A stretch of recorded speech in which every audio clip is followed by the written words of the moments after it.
What's up, everybody? Thralls Metal here once again. I'm Necrotic. I'm Jammin John. And we are back with a retro review. Generally, this time of year, January is very barren as far as new releases, though there are some coming up later in the month. We like to fill out this time by going over some, kind of like one and done or two and done or maybe even three and done albums. And this is one that I thought was immensely appropriate for the season because, well, I mean, you'll see. And outside of that, I feel like this is a very influential album and may in fact be a first in terms of metal. We are going to go over Winter and their lone album Into Darkness. Now, this album is frequently mentioned as one of the first Death Doom albums and possibly the first flat-out Death Doom band ever. And its impact, I think, is still immensely felt throughout the whole, subset of Death Doom and even death metal to some degree too. I've been listening to this band for a number of years. I got into Death Doom actually more so with probably Hooded Menace, and then someone told me about this band Winter years ago and I checked it out and I was like, oh my god, that is absolutely disgusting. Surprise, surprise, I've never heard of this band. I know what you're thinking, right? Crazy, that never happens because Jammin John's heard all the music ever. He's definitely not a poser by any means. Totally a poser. No, not at all. But yeah, never heard of this band until today, but I, of course, am a Death Doom fan. I think I first got into Death Doom with bands like Incantation. But over the years, especially with this channel, I found myself getting into more and more and more and more and more just wonderfully awesome music, and this record is no slouch in that department. So before we go into the album, a little backstory, and by a little, I mean very little. I really couldn't find that much on this band. They formed in 1988 in New York City, and they named their band after an Ambix song. The original lineup consisted of John Allman on bass and vocals, no relation to the other Allmans because he spells his name differently, Stephen Flam on guitar, and Scott Lewis on drums. Now, in terms of previous works, at least for John and Stephen, I really couldn't find very much at all. I was kind of going by the archives and back and forth between that and Last FM and Wikipedia, which all of them were kind of barren. But their drummer Scott was actually in a Queens-based speed metal thrash band called Sanctus a little bit before he joined this band. And also an interesting note, and I don't know how true it is, again, it was on archives, it very well could be, but at one point Kevin Sharp from Brutal Truth fame was involved in this project, though he was listed as an unknown in terms of what he played or what he did. They just have him listed. Anyway, this band would record their self-titled demo in 1989, and not too long after that demo was recorded, Scott would end up joining Brutal Truth, and he would be the drummer on their amazing debut album, Extreme Conditions Demand Extreme Responses. My hunch is Scott didn't want to play slow. He came from a speed and thrash background, and well, if you've listened to this Winter album, you know the pace of it is very slow and very sludgy, and that also applies to the demo as well. Yeah, I can see being a speedy drummer and then being like, hold on, guys, aren't we going to go any faster? And everybody in the band just kind of looks at you like you're dumb, and it's like, no. You're like, all right, cool. Seriously, guys, I could eat a sandwich in between the time it takes the bass drum to hit and then the snare to hit. There's that much, space. It's like a beat a week, guys. Anyway, Scott would end up leaving the band sometime after the first demo, and new drummer Joe Goncalves, I've been struggling with that name for a while. I don't even know if I got it right there. Anyway, he would join in 1990, and they would record their debut album, which was released sometime that year. And I tried looking up the specific date to when this album was released, and lost to the annals of time. But they got signed to a label, Future Shock Records, and in 1990, somewhere in that 12-month span, they released Into Darkness. And my god, this album is still just flat out disgusting, oppressive, dark. And I even looked around to see what all was coming out around this time, to see what would actually, kind of compare to this in terms of a flat out Death Doom sound. And the closest I could come was Autopsy's Mental Funeral, which came out a year later. So this may very well be the very first Death Doom album. Now, of course, as this is my first time listening to this, because, once again, surprise, surprise, there is an immediate air of familiarity, and not so much in bands that were around during this time period, but more notably bands that are around during this time period, i.e. Esoteric, Crowbar, Hooded Menace, Neurosis, things like that. And that's just right off the bat. The atmosphere is dense, it's thick, and again, I don't think anything really sounded like this at the time in terms of like a more death metal centric sound being as slow as this is. Like this definitely has like moments of D beats and like some double time grooves that are a little comparable to like Obituary and Bolt Thrower. But when it came down to the slower moments on here, I don't think anything sounded like this. Like I can only imagine like a 90s death metal fan like grabbing this and, you know, getting ready to go home and jam out to it. Like, yeah, man, it's gonna sound like fucking death and all that crazy shit. And then listening to it like, my God, dude, this is really fucking slow. But it's also really, really fucking heavy. Now the first track on here, Oppression, Freedom, Oppression, is an all-instrumental track, and that's great. But you don't really get a full spectrum of what this band is until the next song, Servants of the Warsman, which opens up with this big, chuggy, sludgy, doomy riff. And then when the vocals come in, I'll be goddamned. Is that David Vincent? I know it's not. But man, does that guy sound like David Vincent. Especially when his growls get warbled. They sound like they are in Where the Slime Live. And I couldn't escape that. Yeah, no, I hear it too. He's very well enunciated. And there's a lot of space in between like all the vocal takes. Like I would say a good chunk of this is more about the instrumental stuff. Mm-hmm. You know, the vocals kind of come in and add that layer of extra, I don't know, evil and oppression and darkness because they sound just bleak as hell. But again, he has that, you know, very dramatic delivery. I just think that's kind of a cool thing to play off of these just droning, disgusting riffs that are loaded with effects. There are tons of syncopated single chord like breakdowns you would hear in, well, countless Death Doom bands that would follow this album. The riffs constantly lurch and bend. They're very simplistic, but they're also very lethal. You don't need a lot of intricacy in this sound, but I like what they do in terms of just kind of, I don't know, like engaging you more in the atmosphere, like underneath these low, droning, sort of like almost humming riffs. Mm-hmm. You have some light synths in the background, and it's almost like a warbled, like, you know, organ you would hear at an old hockey rink, except it's being played through a filter of Satan.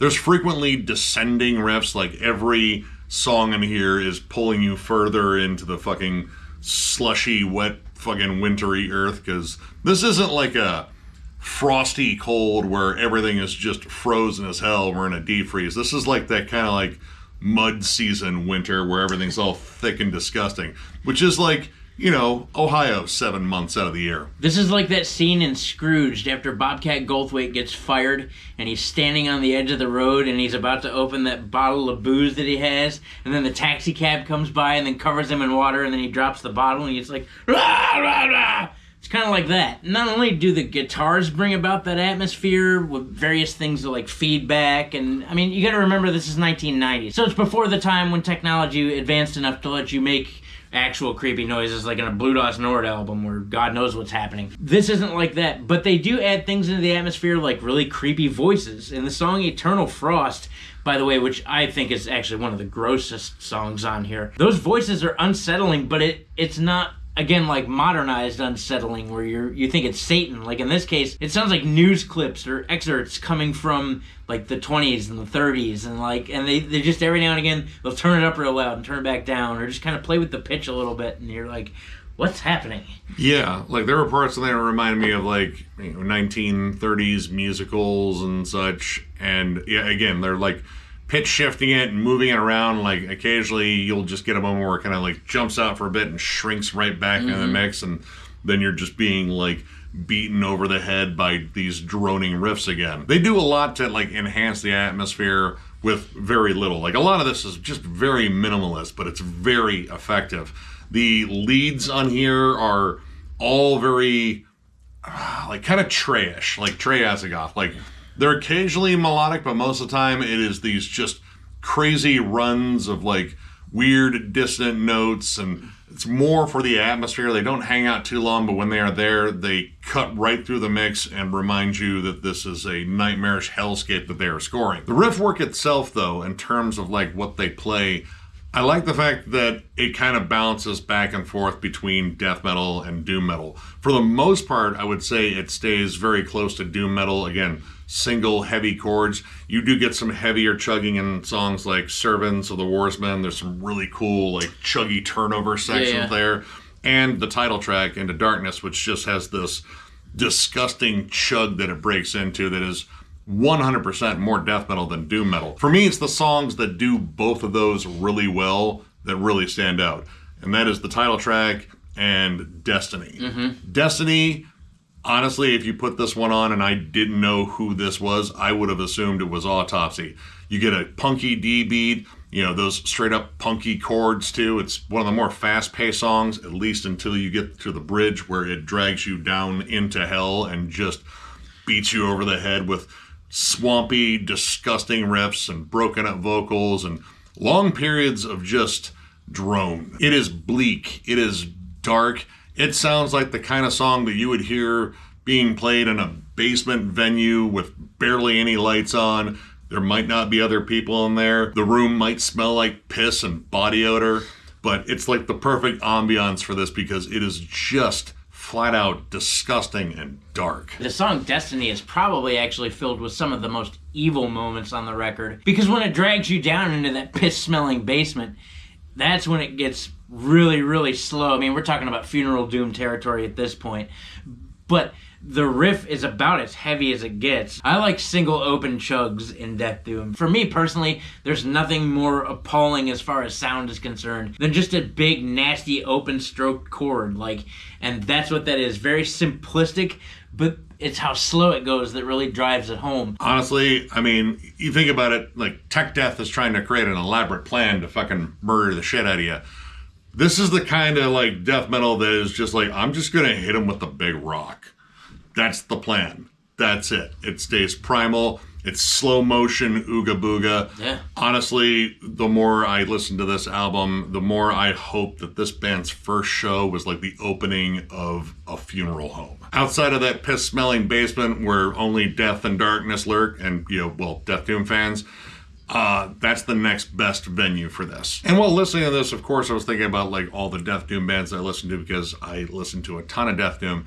And again, the timeline, I think, is quite remarkable here because this technically was still during death metal's infancy. Like 1990, death metal was still on the come up. Like, death had already kind of like paved the way for a lot of bands and Possessed and such like that. But this was already showing the fact that death metal could be innovated so early on. Like, it wasn't just based on those kind of like more primal thrash roots. We were already kind of moving away from that and finding different avenues to explore. And often, I will say, like, a band being first at something, sometimes that's not a good thing. Often it's the bands that come after that point, like, they follow the trailblazing act and kind of take what they did and then sort of, like, improve it. Like, kind of take off the rough patches and sand off all the fucking splintery shit or whatever other comparison I can't think of. And then those bands end up becoming maybe a little bit more famous because they refine the sound. This is a sound that I don't think necessarily needs that refined. It is rotten. It's kind of dripping and oozing with atmosphere. It has the riffs, and literally every hallmark about Death Doom that I like can still be heard on this album and done borderline perfectly. This path was more paved in a slow-rolling tidal wave of tar. Knowing that there was nothing coming before this, but a bunch to come after this that sounded like this, I would state that this might have been the way. I mean, in terms of like a full-length release, like, who knows, there might have been demos floating out there that, definitely were close to the sound.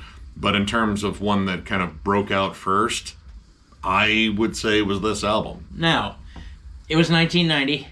Knowing what we know and knowing that there weren't a whole lot of albums that sounded like this, really, actually no albums that sounded like this. And so you got to remember that studio technology is not what it is today. It probably would not become at least remotely close to what it is today until another 3-4 years from this point. So while this record sounded great, the production is a little iffy, and I'll get into that more. The producer of this record, one Greg Marchak, produced this album, and there weren't a whole lot of other credits for the man, to be honest, just from what I saw again on the archives. The drum production, I think, on here is great. The drums sound massive.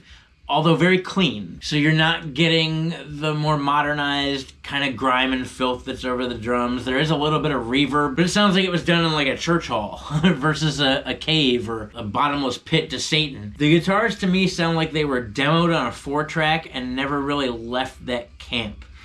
Yeah. The guitars, like, I don't have a problem with the tone. I just have a problem with their placement in the mix. Like, throughout a good chunk of this, I felt like they could have been further up, especially since the vocals are very loud too, which I like the level of the vocals. I like his enunciation. It's like a creepy narrator over a slow, horrible story of only bad things happening. But the guitars, they needed to be a little bit more present, and they kind of do blend in with the bass, which the bass is just big and warm and sludgy. The tone itself, I don't necessarily have a problem with. Like, for 1990, in terms of like trying to find the tone for a kind of new style of death metal, this was probably as close as they could get without going into like HM2 territory or just sounding a lot like a lot of other death metal bands. I feel like the tuning was probably a bit lower too, and they just wanted to get this swampy, dense sound. But figuring out how to mix it properly, that might have been a thing that they, just like, well, we can work on it next time, but I think we kind of have the foundation here. Now, they did get a superstar to master the album. Tom Coyne, who has worked, with, I mean, the list for it was like this long. Some that I picked out: Pantera, Possessed, Merciful Fate, Deicide, Carnivore, Testament, and the list goes on. He's got a lot of credits to his name. It doesn't sound bad, to be honest with you. I like the way this record sounds. The guitars are a little bit buried, to be honest. I wish I could just tweak the volume of the guitars, because even so, even as demo-ish as it may have sounded, the tone of the guitars is still there. Like, these are still pretty crunchy, beefy guitars. They just need to be tweaked up a little bit. But outside of that, I actually have no complaints with the mix. Yeah, and I mean, honestly, I think they're serviceable for both death metal and doom metal. Yeah. You needed something that had a lot more low end and a lot more, like, sludginess to it to really kind of capture the sound in here. And I mean, that is probably my lone complaint, are the guitars not being high enough. Outside of that, I love this album. Yeah. And I was eager to show this album to this guy because I figured he would dig it too. He did. And this for me is a flat out 4.5. It is an amazing album still, and I hear everything I love about Death Doom on here still. This is still kind of the formula for just solid, primal, ugly Death Doom. The songs are menacing, dark, but they're clever. Like, they're not like super like techie or anything like that. Of course not. This is Death Doom. You can kind of just play a lot of just, again, open droning chords, but it's being played so damn well. Like, the descending, lurching riffs, like every time one of these riffs bends, it feels like, the sound is kind of reaching out of the speakers and trying to, like, pull the meat off your face or something. This album is sonically as welcoming as winter is. And if you live in Ohio, I'm talking shit about winter right now because winter sucks here. This winter, however, is awesome. In fact, I'll say this might be the only awesome winter there is, unless there's another band named Winter that's also really good.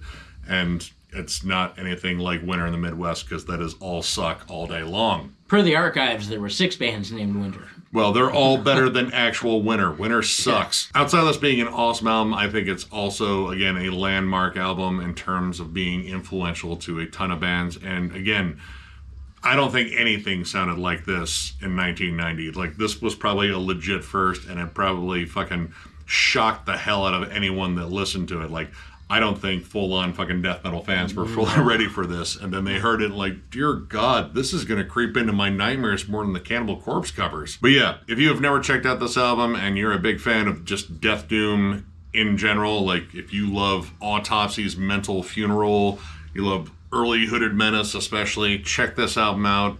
Absolute masterwork. I couldn't agree more for a change. I didn't know what I was getting into, but I know what I got out of this, and it was a 4.5 for me as well. For the fact that the guitars need to be turned up all the way, I can completely throw that aside, because this is actually a real treat to listen to. Who wakes up in the morning and likes death metal and they're like, you know what we're gonna do? You know what we're gonna do? We're gonna slow this shit down a lot. Alright, now, make it sound evil. Alright, no, more than that. More than that. And that's what this band is. I really think that this paved the way for a majority of Death Doom today. Like, it had to start somewhere, right? I think they just played like one slow riff, and then someone in the room, their lips started curling. It was like, wait, that's the reaction. Maybe they played it when they first got up in the morning. They were like, check out this riff. Gong, and fell back asleep. And then they were like, oh, woke up. And hit the next chord, and they were like, wait a minute. That sounds grittier than what's left in the coffee filter. Yeah, that's what this was. This record is slow and menacing and doomy and heavy as shit and evil. And I think even in 1990, and even though this was the first, maybe a little bit ahead of its time. I don't know. But I can definitely hear bands that latched onto this. Looking at you, Autopsy. Looking at you, Crowbar. Looking at you, Neurosis. Looking at you, Esoteric. Looking at you, Hooded Menace. I don't know. I had a great time with it. It's a really, really awesome record. And if you're into Death Doom and you want to know where that evil, nasty, filthy sound came from, you're probably going to want to check out this record. I would recommend it. Now, much like any retro review, we ask what happened. Well, the band ended up breaking up 2 years after the album was released, and they kind of just became underground legends for a while. Now, they did reform, but I'll circle back to that because there's some interesting stuff that took place kind of during and before. And, well, one of the interesting things was that this album generated enough of an underground buzz that Nuclear Blast ended up either signing them before they broke up or purchasing the rights to re-release the album in 1992, which is the version that I have. I guess in that package they also got the rights to re-release their old demo and just put it out as the Eternal Frost EP, which I thought about going over, but it is just the old demo, and we went over it. It does sound, notably different in a lot of spots, namely vocals way more hardcore oriented, and production's a little bit more flattened out, to the point where the guitars do sound a lot more prominent. It kind of gives it a little bit more of a live vibe. Like, granted, I know it's not a live recording, but it just sounded more evened out. And the guitars being brought up a little bit was kind of what I was missing in the album. But I mean, it's okay. That doesn't kill my rating. Like, it's okay. It's still a damn good record. But it's weird to hear the demo guitars sound better than the album guitars. You can definitely tell they were still like rough drafts. Like, they were a little bit more straight ahead. The doomier parts didn't necessarily have like as big of a punch. You can get a reissued version of the CD with the demos on it, which is the other copy I have. I have 2 copies of this album. I like it so much. But as for what happened after they broke up, it seemed like John and Joe kind of just left music for a while and kind of did their own thing. Steven, though, did stay busy. He formed a band briefly with drummer Roy Mayorga before he was even in Stone Sour or Soulfly or Ministry or countless other projects that he's been in. I could not find very much on them at all. They're not even listed in the archives. I mean, they're listed, but it's not a link you can click on, which, that's the archives, whatever. Later on, Steven actually joined New York City sludge/Death Doom act Serpentine Path, which was essentially like the continuation of Unearthly Trance when they broke up in 2012. That band also very short-lived. He was on their second album, Emanations, which I thought was pretty damn awesome. But then that band fizzled out. And, well, by that point, it really didn't matter. Actually, even before that, it really didn't matter because Winter resurfaced. They got back together in 2010 because they got an offer to play Roadburn in 2011, and they did that. And yeah, they got a chance to play this amazing album live. As for now, though, they are on hold. And I think that is large in part to Steven's condition, where he has suffered so much tremendous hearing loss that he has been medically advised not to play live. Now, that hasn't kept him from making music. It just kind of keeps him from playing live with Winter, so that kind of sucks because I really want to see this band now. They did release a live album last year from a set they played in Brooklyn in 2012. I might still actually check that out. I'm not like the biggest fan of live albums. I would much rather see them, but that probably isn't the case. But Steven does have his own band called Godin, which is named after a track on this amazing album. And they have 2 albums. Beyond Darkness came out in 2020, and Veil of the Fallen that came out in 2024. I haven't listened to them, but from what I gather, they are pretty much a spiritual successor to Winter. So eventually I'm going to have to check them out, because if it sounds anything like this album, 100% down. And that is pretty much it for this band's history up until they, get back together and decide to play live again. And, hopefully Steven's ears are able to heal up, or he gets like some better earplugs or something I don't know, like it's that. 2025. With the advancements in robotics, they might be able to just get the man new ears. Robot ears, like little satellite dishes on the side of his head. He can just wear a beanie and that'll cover him up. But yeah, this was our first foray into retro reviews in a while, and this was one that's been on the list for a while. I'm glad to get it off the list because this album's absolutely amazing. And yeah, if you enjoyed this video, give it a thumbs up. And if you were new to the channel, subscribe, because we do stuff like this all the time. We also now have memberships. They are only 99 cents, and our perk is doing members-only live streams, which we will be doing one sometime this month. We just got to figure out a time for that. We also have stupid emojis. I'm going to probably add some more. Probably going to have to use some AI art, because I can't in good conscience ask someone that has artistic talent to draw something as stupid as what we would probably want for this. Artists out there, your talents are better spent doing something meaningful.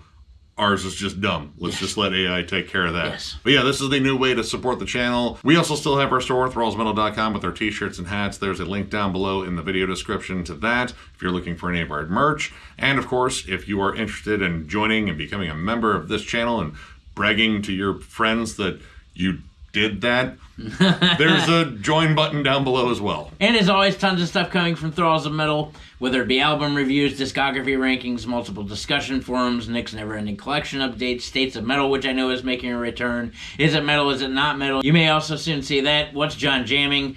It's finally happening, you guys. I know that I can say that concretely because I'm in the middle of making an episode right now. So that's coming back. Just tons of stuff all the time. We do it here at Thralls of Metal because we love you guys. We appreciate you. We are almost at 20,000 subscribers. At this exact moment in time, we are like 50 subscribers short of that, which is fucking insane. We have a 20,000 subscriber giveaway video going on. All you have to do to be entered in that giveaway is go down there and comment something. I don't even give a crap what you comment. You could say hello. You could make a farty face. It doesn't matter. We'll use a randomizer to pick your name out of a hat. A metaphorical hat, not actually a hat. We'll use that to pick your name out of the thing, and then you'll win something. We appreciate you being here. It's absolutely awesome to see this channel grow. It blows my mind that it's still growing, because I know us. We have booger trolls. We shouldn't have 20,000 subscribers. We should just have an army of booger trolls. But we almost have 20,000 subscribers. That's awesome. Thank you. Yeah, you guys absolutely roll. Tons of content coming your way. So one more big thank you, because you guys are, in fact, awesome as hell. It's on the internet. Therefore, it is true now. It is. And we will catch you later.